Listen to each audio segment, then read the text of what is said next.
Welcome to the TDCC Community Live webinar. TDCC stands for the Developing Child Center located in Dubai and Abu Dhabi, UAE. Established in 2012. We have been providing personalized support to over 1,000 children. We have 60 dedicated and committed experts, and we work closely with parents and schools to ensure no child is left behind. We think different, we teach different. We empower, not limit children. Labels like autism, dyslexia, and ADHD are not relevant or perceived as disabilities, difficulties, or disorders that limit children's abilities. We believe that brilliance needs difference. The TDCC services are available in English, French, and Arabic. The inclusive educational services nurture and support the developmental and educational needs and help empower each child to reach their full potential.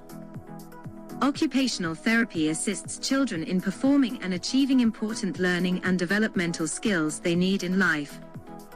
Psychomotor therapy is a healthcare profession that is based on a holistic view of the person and is involved in the treatment of different disorders.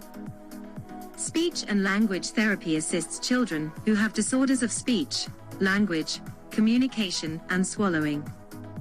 Psychology provides both educational and clinical services, including counseling and parenting. ABA therapy focuses on improving specific behaviors. It is commonly practiced as a therapeutic intervention for individuals with autism. Specialist learning support. We assist in developing the academic and social development of students who need support in all these areas. And we design and host local and international training and workshops for practitioners, parents, caregivers, and educators. Just like this one today. Welcome to the 70th TDCC webinar Understanding Dyslexia Assessment. TDCC is honored to present to you our speaker Zara Mirza. Zara is an accomplished educator and advocate with a master's degree in inclusion and special education from the University of Birmingham. She is an associate member of the British Dyslexia Association and a member of PATOS UK. With over 20 years of experience, Zara has specialized in supporting children with dyslexia, ADHD, autism, and learning challenges in both the UK and UAE. Her approach is underpinned by advanced certifications in Orton Gillingham, Science of Reading, and other evidence-based educational practices. She serves as the Dyslexia Assessor and Head of Learning Support Services at TDCC. A key figure in neurodiversity advocacy, Zara is a prominent voice advocating for more inclusive representation in autism research and interventions. Ladies and gentlemen, let's welcome Zara Mirza.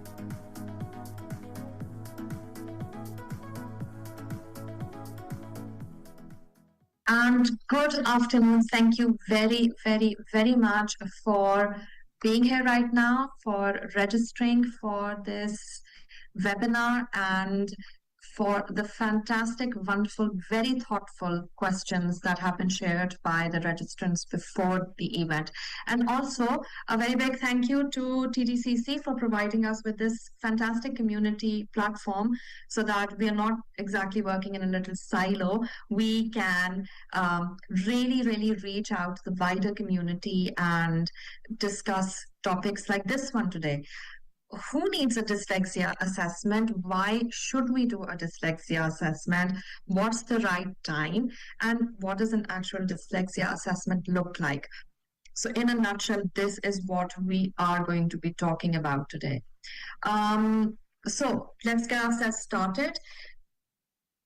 Before we start talking about the actual assessment of dyslexia, it's really important for us to understand what dyslexia is.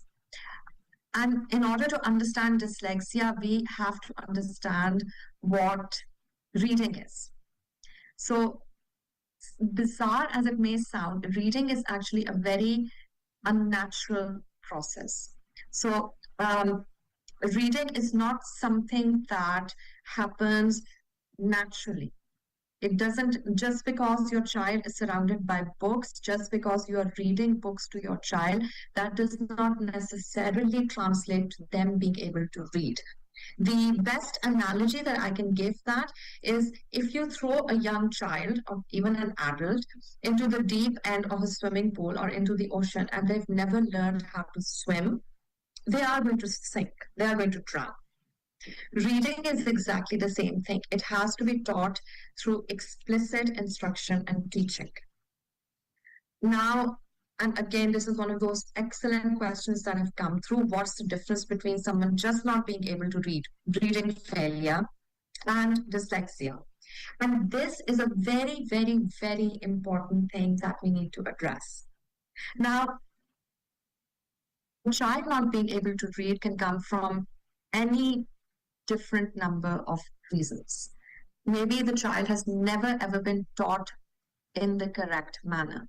The teachers do not have the correct training or know how to teach a child how to read. That's the first thing. What if the child has hearing loss that has never been picked up on? The child cannot hear or can only hear parts of speech and sound. If you can't hear, and reading is an auditory process, you can't read.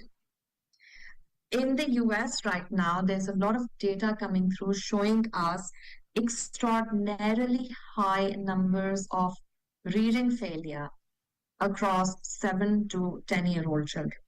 So in some areas of the US, these numbers are almost as high as 1 in 4 children who cannot read at an age expected level. Now, does that mean that 1 in 4 child between the ages of 7 and 10 are dyslexic? No. What is happening in the US is a failure of good reading curriculum, a failure of good reading resources being made available across public schools. And therefore, there is a very big move in the US right now of revamping the reading curriculum. So not all reading failure or failure to attain in reading is because of dyslexia. And we are going to deep dive that into in a little bit in the next slide. What I want to do right now is explain or present dyslexia as a spectrum condition. So when I say a spectrum condition, it's not necessarily a linear condition like this. I'm talking about it as a spectrum condition, a spectrum presentation. So what happens with the spectrum presentation is we have a child who, and also with this spectrum condition, it's very important to know that we don't have a start point and an end point of dyslexia. This is not where dyslexia starts and you get to this particular point and dyslexia ends. There's no such thing. When we talk about it as a spectrum, we talk about the impact of a dyslexic type learning presentation on an individual. All of that coming up. So the first thing is why should we be assessing for dyslexia? The reason why we should be assessing for dyslexia is because we want, first of all, if that assessment is taking place for a child, we want to make sure that the child has got a school support plan or an individual educational plan.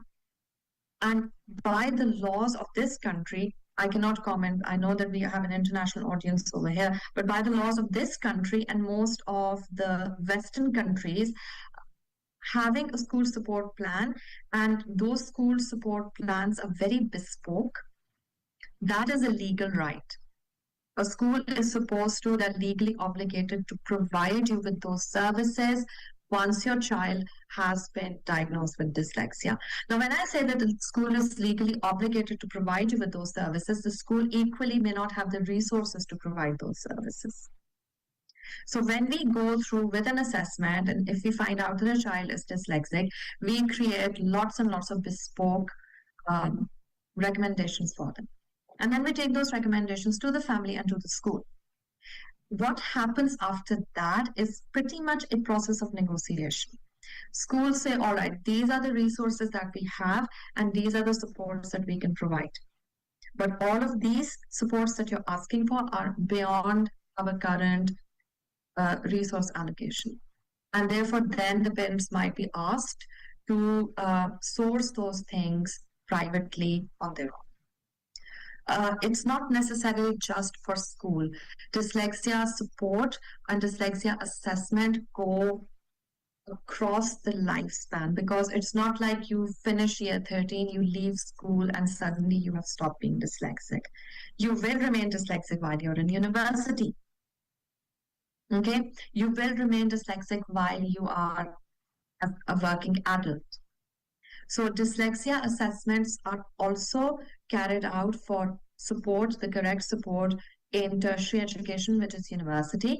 And adult dyslexia assessments allow people, this is not that, it's not that ingrained here in this part of the world yet, but again, across most Western countries, so I'm talking about Western Europe, the US, Canada, this sort of places, Australia, New Zealand, you will find that their workplace access arrangements and accommodations for neurodivergent adults. So this is the why. This is why we do a dyslexia assessment. It is simply the doors that have been closed. It's literally just throwing them wide open by saying, this person has now got illegal identification of dyslexia, and this is why they need all of these supports. And these support plans are not, there's not a cookie cutter approach to this. The assessment allows us to take a deep dive into a person's neurology, and what we create is very bespoke to that particular individual. So the support plans are very much individualized. Okay. Now, this question has come through again and again, and I get this asked so many times. What is the right age for a child to be assessed? And the simple answer to that is not below the age of 7. Now, why do we kind of have this cutoff below the age of 7? There are two things. The first thing is that a dyslexia assessment, no one should be made to wait to be formally assessed and diagnosed with dyslexia. That is not your, that's not the gatekeeper for help and intervention. So help and intervention really, really ought to have been given at the first sign, the earliest signs emerging of there being something, oh, there's something going on over here. Okay, that can be as early as 18 months old with language not developing. It can be as early as FS1 with a child simply not getting the alphabetic principle. The alphabetic principle is simply A, B, C, D, E, F, G. So not being able to know that these are letters. And towards the end of FS1, which is reception year, sort of around the age of 4, being able to map a sound onto a letter. A child is just not getting it. They don't know that this particular squiggle makes the sound. So in those very, very early years, a child not getting the alphabetic principle, that's our first indication that this child needs extra help. Now, are we going to say at the age of 4 that this child is dyslexic and please send them off to an education psychologist or an assessor to be assessed on dyslexia? Absolutely not. And the reason for that is you really, really need to give children the time to develop those cognitive skills to be able to read. You can't diagnose formal clinical levels of reading failure till you've given someone the opportunity, the time, and the correct access to curriculum to learn those skills. It's kind of like, okay, forget the analogies. Right. So just coming back to what I was talking about. A dyslexia assessment is not a gatekeeper to getting access to intervention. Intervention needs to be given to a child, and intervention can take any form. Ideally, it should take the form of child being pulled into small group or individual one-to-one support while they're at school. It has to be delivered by a trained teacher. It has to be delivered by a trained teacher using a evidence-based curriculum. So if you're just pulling something off the internet or off of Instagram and you think that this is an intervention which can be delivered by any single person, no, that's not really an intervention. We do want intervention to be high quality. Now, where you might not have children who have access to curricula, who have access to trained teachers, there are evidence-based apps that are available that take children through a systematic, structured program of phonics, and not many of them are gate kept behind very, very high paywalls. So that is what needs to happen in those early years. Now, what happens sort of between the ages of 5 to 7 in those 2 years? What we see in those 2 years, is this child responding to intervention? Now, if you have a class of 25, you might have in the early years 10 kids in FS1, in year 1, who have been flagged up as requiring intervention. What will happen is that between KG2 or FS2 and year 1 or year 2, out of those 10, 6 will catch up. So these are average numbers, by the way. Out of those 10 who were needing intervention, 6 will catch up, and your data will show you, oh yeah, they're fine now, they've caught up, they're reading at where they're expected to read. Might not be the brightest reading sparks in your classroom, might not love reading, but they're fine, they're all right. But you will have, on average, in a class of 25, 4 kids who have not responded to that intervention. You have given them at least 6 months of solid intervention of some form. It might even take the form of home tutoring. But nothing is happening. That needle might be moving, but it might be moving just a teeny, tiny little bit. Whereas the gap between where the child is at and where the child is supposed to be is simply growing. Now, these are the children who are going to be sent places like our setting to people like myself for a dyslexia assessment. And that is why we say, do not assess before the age of 7. Okay? So age of 7 is when we assess. And I would say 7 to 99 years old. Anyone can be assessed for dyslexia. Ideally, obviously, we want to do it as early as we possibly can, simply to get people help. So they don't internalize failure. They don't become frustrated and disengaged from the learning process. So the earlier we assess, the closer to 7, the better. But we can keep assessing from 7 up until the instruments that we use go up till the age of 99 years. What is the process? Now, this is a slightly longer one, but I do want to demystify it a little bit. I do want to talk in detail about what the process of a dyslexia assessment looks like. This might differ from one assessor to another. It might differ from one setting to another, but broadly speaking, the process of a dyslexia assessment is fairly similar. So the first thing that is going to happen is that it's going to get flagged up.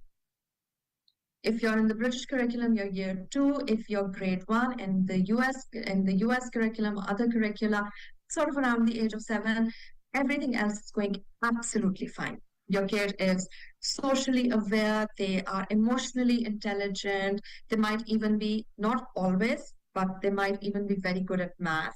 They're chatty, they love doing life, they might be very creative, they might be very good at sport. It's just the learning part of things. Everything is going like this, and the reading part of things is kind of like down here. Now, it might not only be reading, it might be reading, sort of going okay, but spelling and writing are absolute pits. And you're also getting lots and lots of emotions happening around those things. So those are the things that will be noticed by yourselves. It may or may not be flagged by school. The opposite is also true. School has constantly been flagging it up with the family, but the family are like, no, but it's fine. Like, do your job. You're supposed to teach them how to read. So it could be, or it could be that everyone is kind of aligned and on the same page, that there's something going on here. So the first thing is that you reach out to us. When you reach out to us, you are sent a questionnaire. If it is a learning, if your inquiry is about a learning difficulty, we really, really want to know if you have done an eye exam in the past 3 to 4 months, if you have done a hearing test in the past 6 months. And I always want these two things ticked off before I have people come into this space and speak with me, because those are very important, crucial things. The first thing that happens is that I meet with, if it's a child, I'm just going to talk about child over here. If it is a child below the age of 18, I speak with the parents and I talk about the child's developmental history. And their developmental history starts all the way from the point of mom's pregnancy. So, early developmental history, what was your pregnancy like? Was a child born full term? If the child was born full term, did they need any kind of intervention in those first few minutes of being born? Was the child placed in an incubator, or did they go home immediately? So these sort of questions.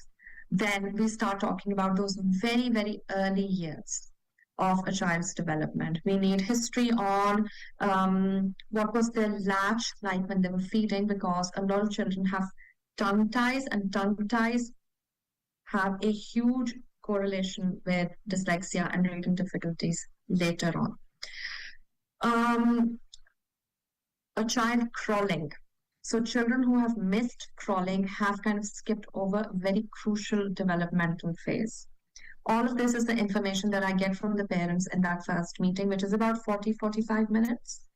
There will also be a lot of digging deeper down into the child's educational history, their linguistic history, their social and emotional development. So it's an exchange of information where I am getting a lot of information and building this 360-degree view of the child. And also then the parents are asking similarly a lot of questions of, why is crawling important? Okay. If the child is giving up too easily, is it only happening if there's not resilience? Is it everywhere in their life, or is it only with reading and spelling? What are their emotions around for when they sit down to do their homework? Crucially, what interventions have already taken place for a child? So that's a good chunk of an hour that is spent on gathering that information in that very first meeting. Now, from there, we can go either way. We can say, okay, let's first of all screen this child. It's a 15-minute quick process. By listening to the parents, I already know what the screener is going to be telling. It's either going to tell me that we're in the clear, or it's going to tell me we're definitely not in the clear, or it's going to give me this middle ground. Okay, so if we're in the clear, we do the screener, so the parents have a piece of paper that shows that you're fine, and we say goodbye, and that's it. If you're not in the clear, I tell the parents, this is looking likely, and you also know it's looking likely, and we are likely looking at doing a full diagnostic assessment here. If you're kind of in the middle, I'll talk about that later on. Okay, so that's your first 1 hour. What your next step is going to look like is an exchange of what we call qualitative data. So I'm going to be sending out forms, fairly detailed forms, to be filled out by the family, to be filled out by the school, the teacher who works most closely with the child, and to be filled out by the child themselves, because that gives me a lot of information. Okay, so that information again is processed by myself during the process of creating this picture of the child. The third step of the process involves the child coming into this setting for 2 to 3 hours. We might even take 4 hours, and we do a very deep analysis of everything related to processing of language, expressive language, receptive language, processing of language, reading, writing, spelling, comprehension, handwriting, the speed of handwriting, the clarity of handwriting. So it's a very, very involved process which can take up to 4 hours. And it was one of the questions that was asked repeatedly, which standardized tests are used. So this may again vary from setting to setting. Here at TDCC, we use CTOP for phonological processing. We use the Wyatt 3 for getting our data on, particularly on expressive language. And I am a very big fan and a proponent of the newly published test of dyslexia, which gives me the chunk of the data that I'm looking for. So that is the process. Once that testing process is done, all of the data is with myself as the tester, as the assessor, and I am going to then use that data to generate a report and a bank of recommendations. Which brings us to this next part. What happens after the diagnosis? So step one, what happens after the diagnosis? Depending on the age of the child, they may or may not join us for a meeting like this. But in my experience, my first feedback meeting is always with the carers and the parents. And we sit down and we talk through the findings of the report and the recommendations that have been put in place in that. So that's our first meeting. And at that point in time, it's very collaborative. It is about giving the parents the resources to not just to process all the information that they have been given, but also the emotional support that families need to navigate this post-diagnostic world that they now have. And there are fantastic resources out there for families. So that's our first meeting, and then the report is with the parents. It's their legal property, and parents then usually connect me with the school, and then we have a collaborative meeting with the school where we talk about how to best create an educational plan to support this child in their main setting. And that results in something which is called an IEP or an SSP. Okay. For older children post 14, 15 years of age who are about to sit the end of school exams, this also means giving them access to exam accommodations. So exam accommodations usually look like, if the scores suggested, recommended, it may look like them having extra time in exams, taking their exams in a separate room. It may involve the use of a laptop that has spell check enabled. It may involve them having access to a adult human support, someone to read questions to them. It may also even involve them having access to a scribe. So the child is speaking out the answers to a question and a scribe is writing the answers for them. So all of that is part of our post-diagnostic support. Post-diagnostic support also involves onward referrals. So if it turns out that the child has got ADHD and dyslexia, then we need to support this element of things as well, which is going to be, depending on the child, it may take several forms. Onward referrals might include, and frequently do include, referrals to speech and language therapy if there is a lisp, if there's a stutter or a stammer, because those guys need to correct it. Particularly in case of dysgraphia and dyspraxia, occupational therapy referrals are very, very commonly made for individuals who are dyslexic. Okay, and I really believe in giving support to the families, because sometimes it can be such a huge thing. Like, oof, is my child ever going to go off to university? And it's in so many of your questions that have been shared to us, like, what is my child's life going to look like when they're an adult? I can tell you right now, they're going to be fine. If dyslexia is the only thing they have, they are going to be fine. School is the worst time for dyslexic children. And it's because of the way schools are. They're getting better at it, but Are we perfect? Not quite there. Okay, the last bit is not necessarily relevant for us here in the UAE, but because we assess for older young people going off to university, assessment reports also enable university students who are dyslexic to apply for DSA, which is the Disabled Student Allowance. There is also a personal statement that UCAS asks for, and you can talk about your neurodivergence in there, not just to get the support that you need in university, but also to show how resilient and hardworking you are. And finally, dyslexia assessment post-diagnostic support can involve support at the workplace. So unfair dismissals and all of that is also something that assesses very often support with post-diagnosis. So that's what, who should we assess, when should we assess, what does the process look like, what happens after an assessment has been done. So the process kind of, it has been described. I'm just going to take 10 more minutes to talk about some of the questions that have come through. And then if we can have another 10 minutes at the end we're just going to open it up to everyone who has any specific questions to ask me. So these are the biggest questions that have come in.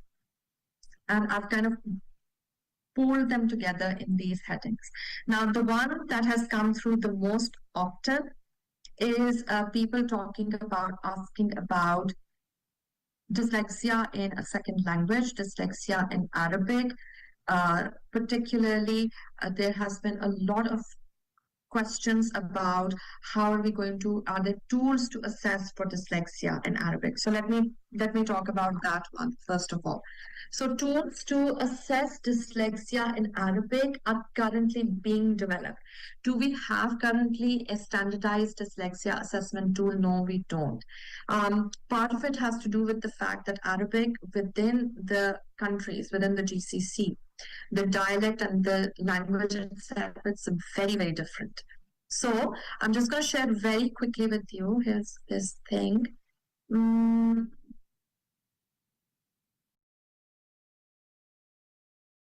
Here we go.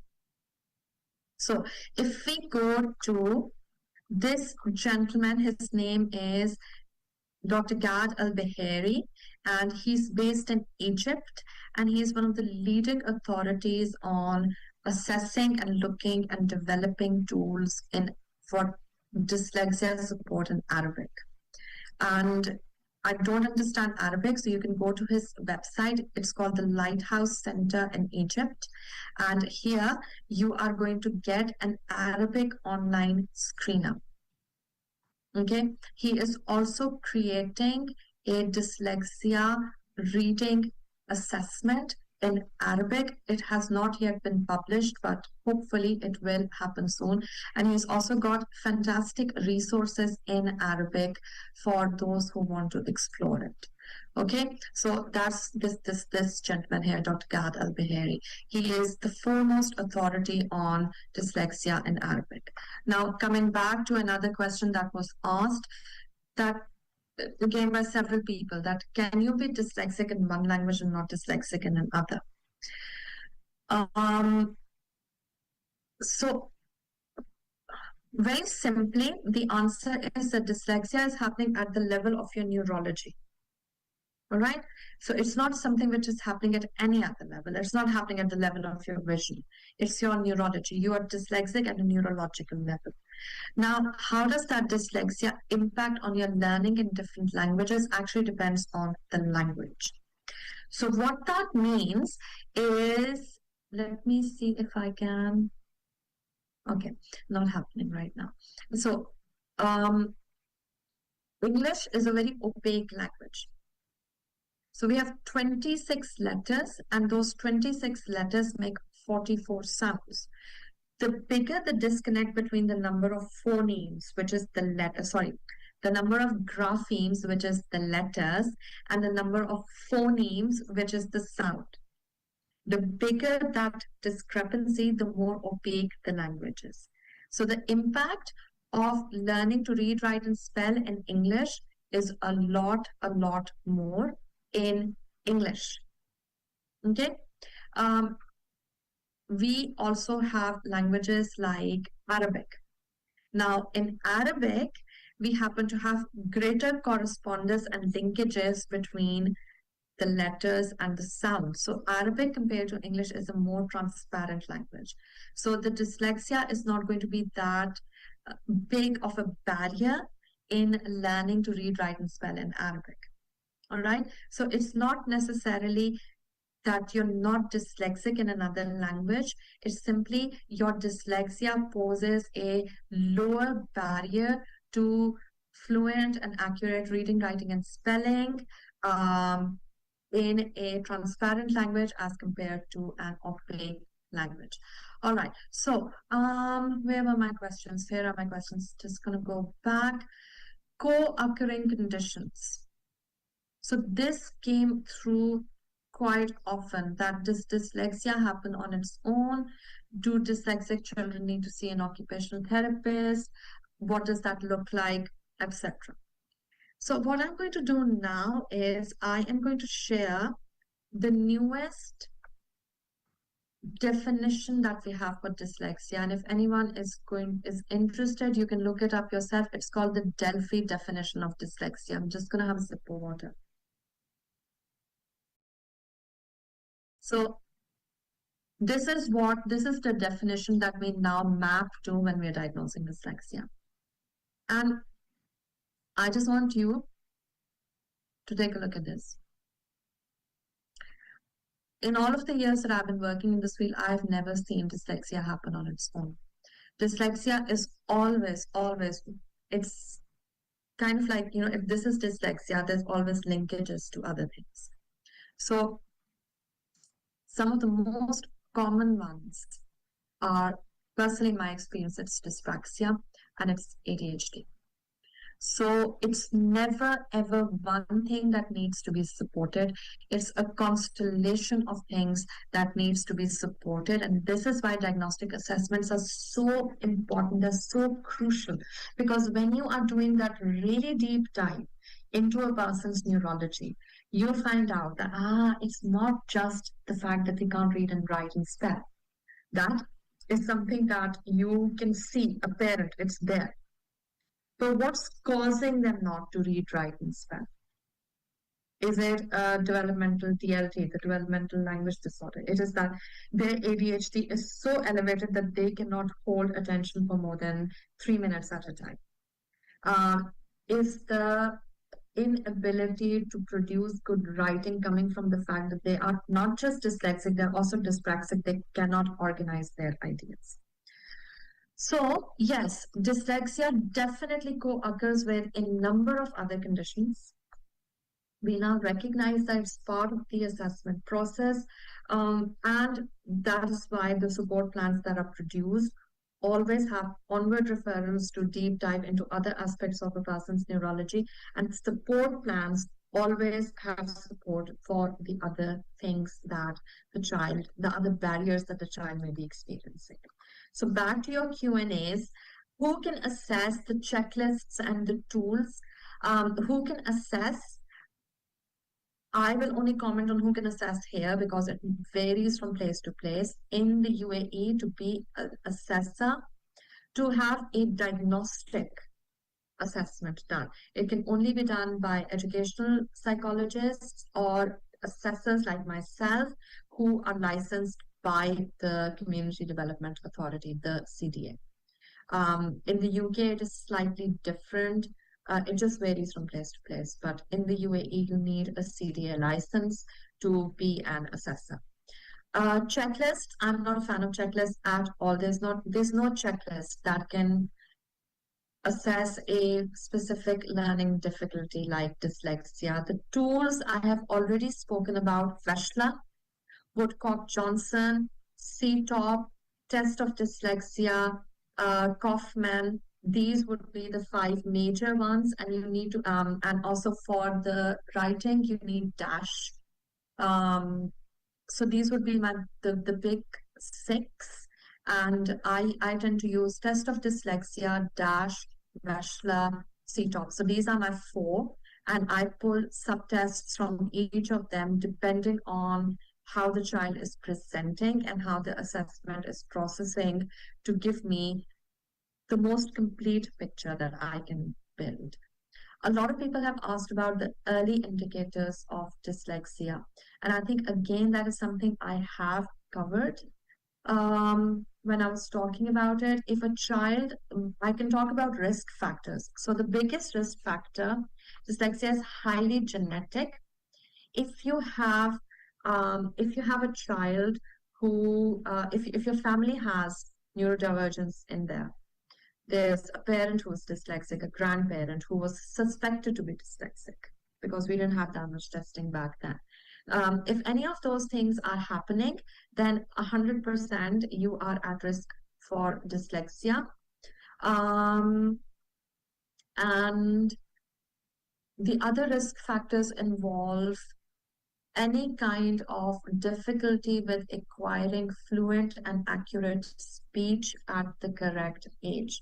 Children who have had speech disorders diagnosed or apparent to the family sort of around the age of 18, 24 months, that is where, because see, reading is, it's our ability to hear. When we hear, we produce sound.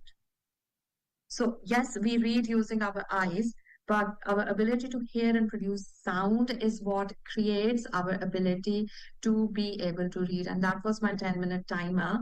And I don't think I am allowed to, no, hang on, I can just take one more because it's a really important one which came up lots and lots, and that is the use of AI tools.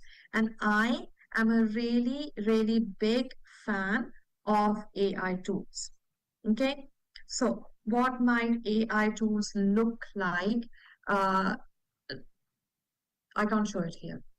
So simply, Word, if you have a Google, you have Google Chrome or something, using Word, Docs, Sheets, all of them have a little, I can show it to you, hang on. I don't have anything open right now, so I won't be able to show it to you. I'll try and post it somewhere, maybe on my Instagram, what AI tools there are in assistive technology. All of them, none of them are actually gate kept behind paywalls. So there is a fantastic way of using speech to text. You, even on an iPad, you simply have to press the little button that looks like a microphone, and then it dictates everything to you.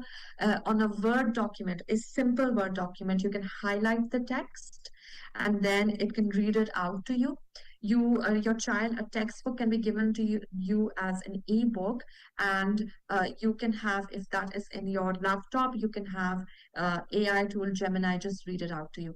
Gemini also, Google's Gemini also has a fantastic tool of analyzing information. I'll try and put that up somewhere. But that particular tool critically analyzes information. So you can put your textbook chapter, upload it onto that AI tool. It analyzes all of that information and it can literally present it to you like a podcast. So you just put your headphones in and you listen to a critical analysis of the streetcar named Desire, chapters 1, 2, and 3 as a podcast. Fantastic tool for dyslexic individuals.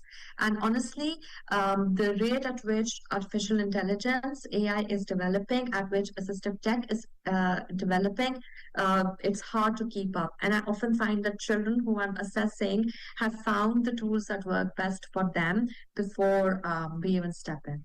So big fan of AI here. Right, last 5 minutes, I'm going to try and see as many questions as I can pick up from the chat. Orton Gilligan. Right, so now Orton Gilligan, it's not a program. Orton Gilligan is an approach.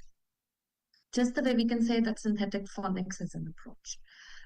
And there are many programs out there that are based on Orton Gilligan. There are trainings that are offered on Orton Gilligan. Is there a single program that is supposed to be the best? Is there a best intervention? The simple answer is no. So in this space, we not only assess, we also provide interventions. Interventions are completely bespoke. I have about 6 or 7 programs that I have purchased, and on a given day, for a given group or for a given child, I might be pulling aspects of 3 to 4 different programs to deliver something which is completely bespoke to them for those 60 minutes. So it's an approach. Learning that approach is good, it's evidence-based, but are there evidence-based one-stop shop programs out there that solve every single thing? The short answer is no. Are there different types of dyslexia? No, they're not. It's one of those popular myths. Again, I've seen certain, like particularly from the Levant region, assessments coming through where they say that somebody has got visual dyslexia. My training is more UK based, and there we just simply have dyslexia. We don't kind of split it up into any kind of subtypes. So, diagnosed with DLD, struggles to memorize alphabet and read. Yes, so basically, Hoda, what you're describing over here is something which is called phonological processing disorder. And if I very quickly share the Delphi definition with you, the most commonly observed cognitive impairment in dyslexia is difficulty in phonological processing. All right, so that is our ability. If you think of this wall behind me, you will know that this wall is made up of bricks. For a dyslexic individual, a wall is just a wall. So a word is just a word. They cannot process the individual sounds in a word. So sound, sound is made up of 4 sounds. But a dyslexic person cannot do this. Because if I can do sound, I can then do, if I change this to r, I know that the word becomes round. So that in a nutshell is what partial phonological processing disorder look like.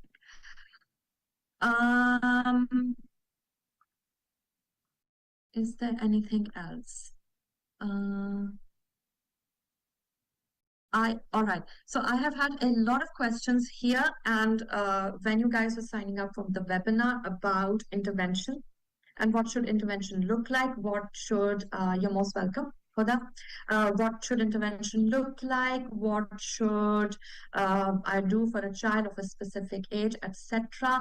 I am just going to say that interventions are very, very bespoke. I cannot talk about interventions here during the last 3 minutes that we kind of have left. I'm just going to share this here. This is our final screen. If you are kind enough to give us a follow on Instagram, this is my personal one, and this is the TDCC. We host a lot of webinars throughout the year talking about all of these things and then some more, and I will make a personal point over the next few weeks to show you the interventions and the strategies that I use in this room here particularly for spelling, because that is something that people tend to ask about most. So just a few good, nice spelling strategies, easy to do for you at home or in your classroom, and some reading strategies as well. So quick fire understanding dyslexia assessment. I really, really hope that you guys took away something useful for yourself, for your families from here. And I believe Myrene has been kind enough to share all of our contact information. So please save that. And if you have any really, really important burning questions, drop me an email. I will get back to you. It won't happen right away, but I will. Either through a direct email or I'll post something on my Instagram for you guys. Okay. Thank you very much, everyone. Thank you. Thank you for being here.